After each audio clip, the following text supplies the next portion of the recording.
Mapagpalang gabi sa inyo pong lahat. Welcome sa atin pong online midweek service dito pa rin po sa Hope Center Church. Buksan po natin ang atin pong mga Biblia sa Filipos chapter 4 verses 1 to 7. Kaya nga mga kapatid ko minamahal at pinananabikan, aking kagalakan at karangalan sa ganitong paraan ay magpakatatag kayo sa inyong pamumuhay na nakaugnay sa Panginoon.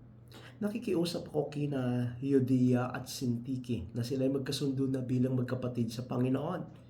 Ipinapakiusap ko rin naman sa iyo, tapat kong katuwang, tulungan mo ang dalawang babaeng ito. Sila man ay kasama kong nagpagal sa pagpapalaganap ng magandang balita kasama si Clemente at ang iba pang mga kamanggagawa ko. Ang mga pangalan nila ay nakasulat sa aklat po ng buhay. Magalak kayong lagi sa Panginoon, inuulit ko, magalak kayo.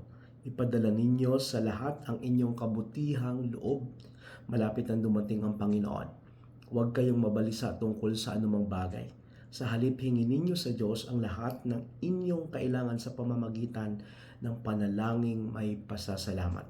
At ang kapayapaan ng Diyos na hindi kayang maunawaan ng tao ang siyang mag-iingat sa inyong puso at pag-iisip dahil sa inyong pakikipag-isa kay Kristo Jesus.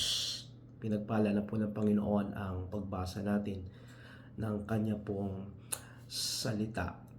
Rejoicing in the Lord. No? Yun yung pag-uusapan po natin. Ang talata pong ating binasa, ito pong sulat ni Apostle Paul para sa mga church or para sa mga mananampalataya sa Filipos. Noong panahon na yan, may mga binanggit po sa pangalan at makikita po natin na sinasabi niya na kailangan magkasundo na sana yung dalawang babae na yan na binanggit niya ng mga pangalan. Ibig sabihin, mayroon pong conflict, may hidwaan. Alam niyo po, dito sa aklat po na ito o sa passage po na ito na binanggit ni Apostle Paul, yung sinabi ng rejoice in the Lord always, no, ay hindi ibig sabihin na hindi na tayo nakakaramdam ng kalungkutan, hindi na tayo nakakaramdam ng minsan mga stress sa buhay po natin, mga depression, no? Ang totoo po niyan ay kasama yan sa atin pong emosyon. Bahagi siya ng ating emosyon bilang tao. Yung lungkot, yung stress, no? Yung malalim na kalungkutan. At alam niyo, kahit si Jesus ay naramdaman niya yan. Even nga po, nung namatay yung kanya pong kaibigan na si Lazaro, di ba? Siya po ay nagdalamhati. Sabi po sa John 11:35. Umiyak nga po siya. So, ibig sabihin, it's a normal feeling yung nalulungkot ka. May pinagdadaanan ka, may mga bagay minsan na hindi mo maunawaan, maintindihan, bakit mo nararanasan yon. It's part of our journey bilang isang Kristiyano. Kaya ang salita po ng Panginoon ay patuloy na nagpapaalala sa atin na sa kabila ng mga pinagdadaanan nating mahihirap, malulungkot na mga bagay, God is commanding us to rejoice. Rejoice in the Lord. No? Magalak tayo sa Panginoon. Hindi niya po sinabing magalak kayo sa mundo, magalak kayo sa nangyayari sa buhay niyo, kundi in the Lord. Kasi ang atin pong kagalakan ay tunay lang na nagmumula sa ating Panginoon. Yan yung pinagkaiba ng joy kaysa happiness. Yung joy, ito po ay hindi nakukuha sa mga bagay-bagay na nararanasan natin sa mundong ito. Hindi po yan yung may party, hindi po yan yung marami kang pera. Hindi mo makukuha yung joy doon. Yung joy ay nanggagaling mismo ito sa Panginoon. Gawa ito ng banal na espiritu. Yung happiness o yung happy ka, gawa ito ng happenings. Mayroong happenings, mayroong mga nangyayari. Yun yung sabi ko, may party. Ngayon, malapit na naman yung Kapaskuhan, yung mga Christmas party. Yun yung happiness. Happy ka kasi may happenings, pero pagkatapos ng happenings, wala na, malungkot ka na ulit. Pero yung joy na sinasabi po natin mula sa Panginoon, kahit ano ang sitwasyon mo, kahit may problema, kahit may pinagdadaanan ka sa iyong buhay, hindi ito nawawala. You can still rejoice sa gitna ng kalungkutan. You can still rejoice sa gitna ng mga pinagdadaanan natin sa buhay. Because this joy is coming from the Lord. Galing to sa Diyos. We are not commanded to feel joyful but to rejoice. So hindi niya po sinabi na kailangan maramdaman ninyo na nagagala kayo. Hindi. Kundi ang sinasabi na to rejoice. Ibig sabihin, you have to pakita mo 'yon. 'Di ba? Kailangan nakikita sa buhay mo na ikaw ay nagagalak. You have to rejoice. Paano ka ba mag-rejoice? 'Di ba? Nagmumukmok. Ibig sabihin, kahit sa gitna ng mga problema at pagsubok na pinagdadaanan natin, we still have the choice para magalak at harapin yung mga bagay na ito sa buhay po natin. We can still worship God. We can still sing a song to the Lord. We can continue to serve God sa gitna po ng mga nararanasan nating mahihirap na sitwasyon. So, ang tanong na lang po is, paano tayo ngayon mag-rejoice sa Panginoon? Paano natin gawin iyon? First, in verses 2 to 3, sabi doon, nakikiusap ako kina Euodia at Syntyche na sila magkasundo na bilang magkapatid sa Panginoon. Ipinapakiusap ko rin naman sa iyo, tapat kong katuwang, tulungan mo ang dalawang babaeng ito. Sila man ay kasama kong nagpapagal sa pagpapalaganap ng magandang balik, kasama si Clementa at ang iba pang mga kamanggagawa ko. Ang pangalan nila'y nakasulat sa aklat ng buhay. Paano tayo magalak sa Panginoon? Una, resolve conflicts. Lutasin natin yung mga nangyayari pong mga conflict sa atin pong kalagitnaan. Sa kapatid po natin, sa mga kapatiran sa church, sa pamilya, sa katrabaho. Resolve conflicts. Kasi hindi tayo makakapag-rejoice. Hindi tayo magiging magalak hanggat mayroon pong hidwaan sa atin pong kalagitnaan. Alam nyo, God wants us to learn to resolve conflicts. Marami pong mga tao gusto laging takasan ang mga conflict nila na kinakaharap sa kanila pong mga buhay. Takot pong harapin yung mga conflict, no? Tinatakasan. So, dapat natin itong harapin. Kaya marami pong mga Christian na humihinto po sa kanila pong pag-church, humihinto po sa kanilang pananampalataya, o di kaya lilipat ng church kapag naka-encounter ng conflict. Alam niyo po, learning to resolve conflict is one way, no, na nais po ng Panginoon na dapat nating matutunan para po mas lalo tayong mapalapit sa Kanya. At ang diablo laging gustong i-divide po ang church ng Panginoon. Yung mga Christians, pag-uuntog-untugin niya, pag-aaway-awayan niya. Kaya po ang diablo lang ang natutuwa kapag ang mga anak ng Diyos po ay hindi nagkakaunawaan sa loob po ng church. Alam niya kasi ang kapangyarihan na magagawa ng pagkakaisa. Kaya gusto niyang i-divide yung mga mananampalataya. Tandaan natin, hindi mare-resolve po, no, ang conflict o anumang gusot kapag hindi mo ito hinarap. Hindi mare-resolve yung mga problema mo sa kapatiran mo o kung kanino man hanggat hindi mo ito hinarap ng maayos. Harapin po natin. Kapag ayaw mo makipag-usap, hindi mo ito mare-resolve. Mas lalong lalala yung conflict. So, work out any conflicts you have.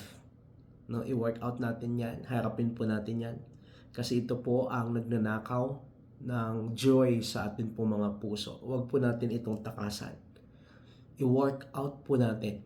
No? Work them out. Ibig sabihin ay atin pong harapin at atin pong bigyan ng solusyon. So come together and pray and ask God to make you both humble kung mayroon man po sa inyo, no? Na may mga conflict sa isa't isa, and be willing to admit where you were wrong. Ang tinutukoy nga dito ni Apostle Paul ay si Euodia at Syntyche, no? Hindi niya na dinitalye yung pinag-aawayan, no? Pero mayroon silang alitan. Kaya minumungkahi o sinasabi sa kanila ng salita ng Panginoon ni Apostle Paul sa pamamagitan ng salita na sulat ni Apostle Paul na kailangan nilang magkasundo. bilang magkakapatid sa Panginoon. So, kung mayroon mang mga hindi pagkakaunawaan, let's resolve that conflict na bibigyan po yan ng solusyon. Ang kailangan lang ay harapin po natin at gawin po natin kung ano yung nararapat. Huwag nating takasan. No? Instead na ipopost mo sa social media yung ginawa ng kapatid mo at hindi mo kausapin yung kapatid mo na yan para maibalik ang inyo pong pagsasama. Kasi yun po ang nagnanakaw, isa po sa nagnanakaw ng kagalakan sa atin pong pangapuso. Pangalawa, how to rejoice in the Lord. Pray instead of worrying. Isa pa to yung pag-worry, yung pag-aalala sa nagnanakaw din sa atin pong kagalakan. Sabi po sa verse 6 to 7, huwag kayong mabalisa tungkol sa anumang bagay, sa halip hingin ninyo sa Diyos ang lahat ng inyong kailangan sa pamamagitan ng panalangin may pasasalamat.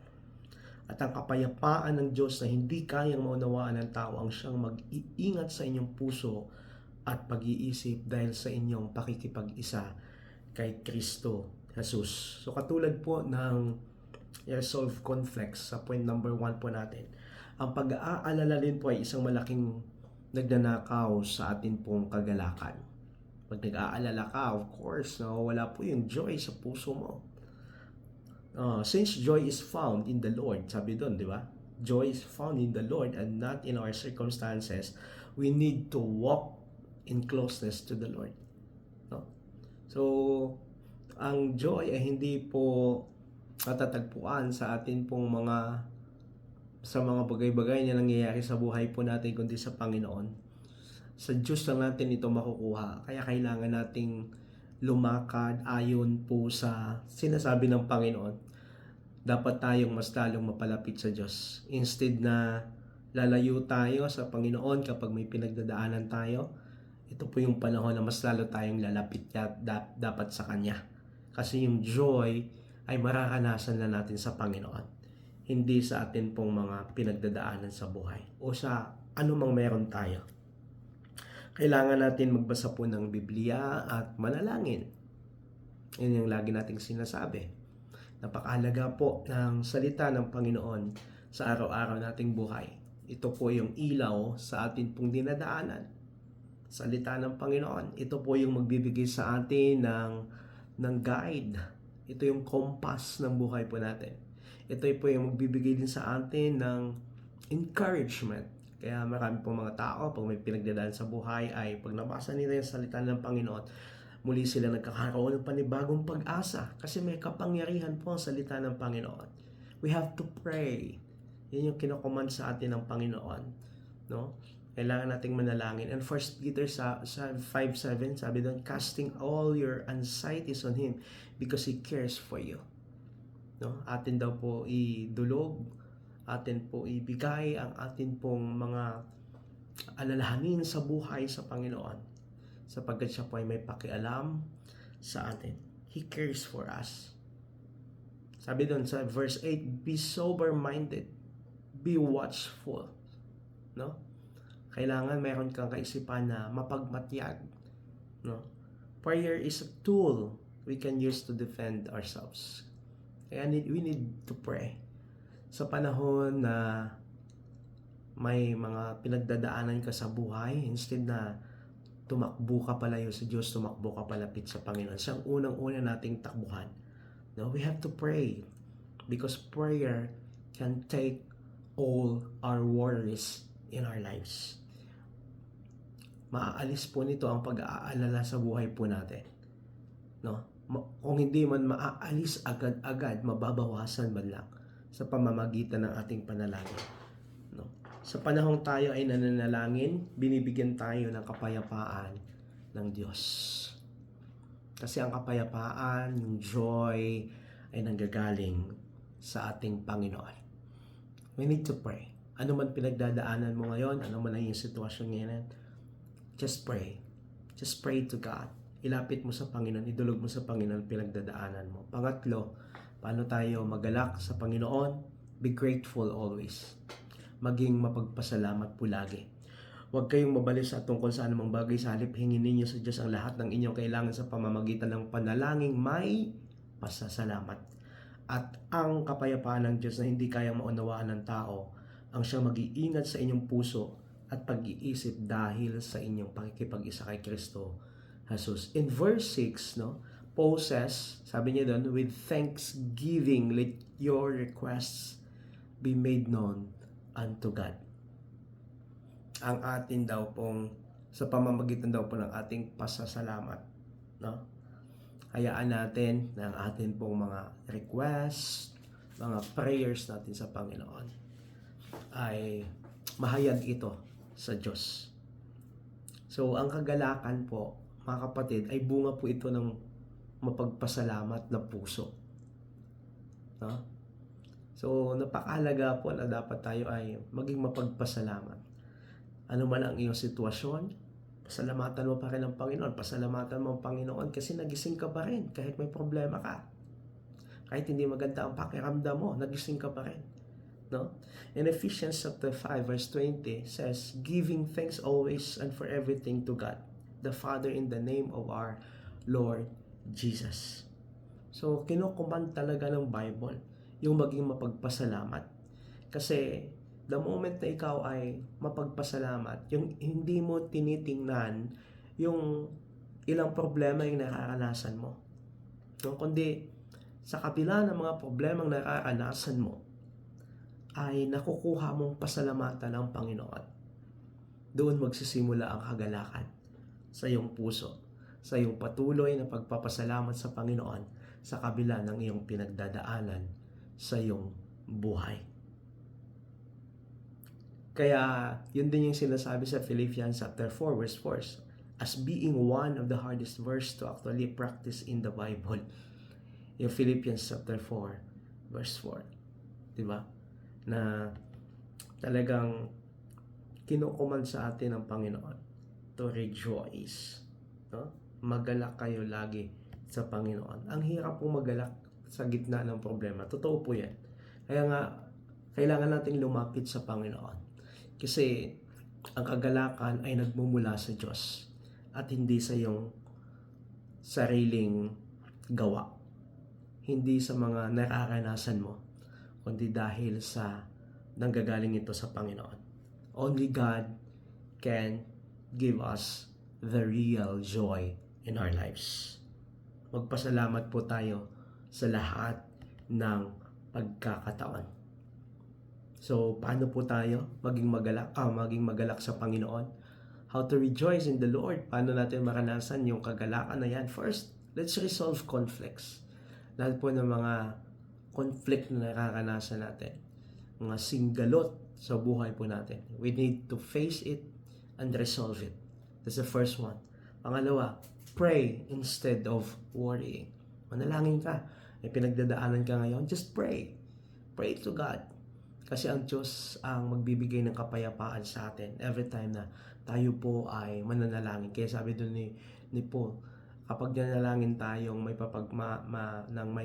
pagpapasalamat at ang Diyos daw ang magbibigay sa atin ng hindi malirip na kapayapaan, hindi masukat, hindi maarok na kapayapaan. Ibig sabihin, lahat ng ito ang Diyos lang ang makapagbibigay. At pangatlo, be grateful always. Maging mapagpasalamat lagi.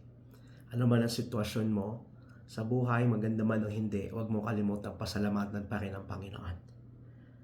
Manalangin tayo. Panginoon, marami pong salamat sa iyo dahil muli mo kaming ini-encourage lagi, lalo na sa panahon na lupaypay ang iba sa amin. May pinagdadaanan.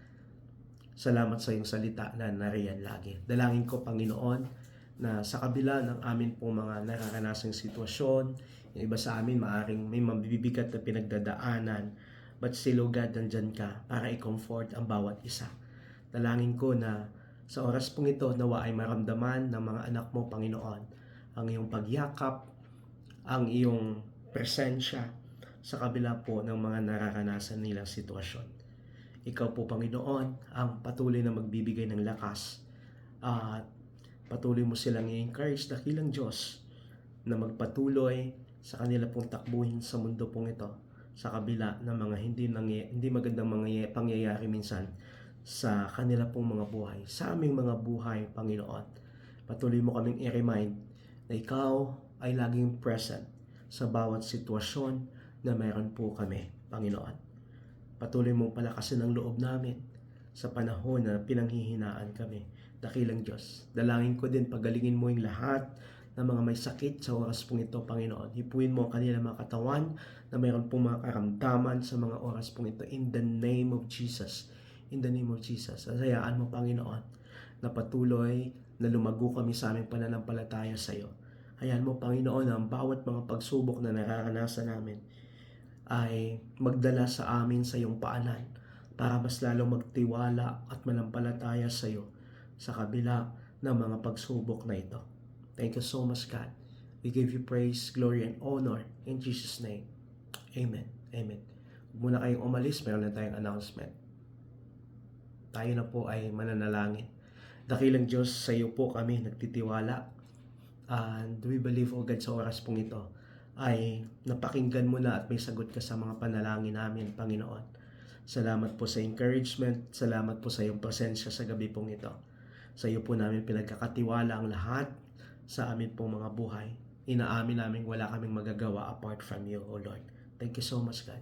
Kapatid, sa ating pagtatapos, patuloy mong taglayin pagpapala ng Diyos Ama, ang pagliligtas ng Diyos Anak, at ang patuloy na pag-aaliw ng banal na Espiritu ngayon at magpakailanman. Ito pong aking dalangin sa pangalan ni Jesus. Amen. Amen. Muli po isang maganda at mapagpalang gabi sa inyo pong lahat. Have a good night sa bawat isa. Mabuhay po kayo.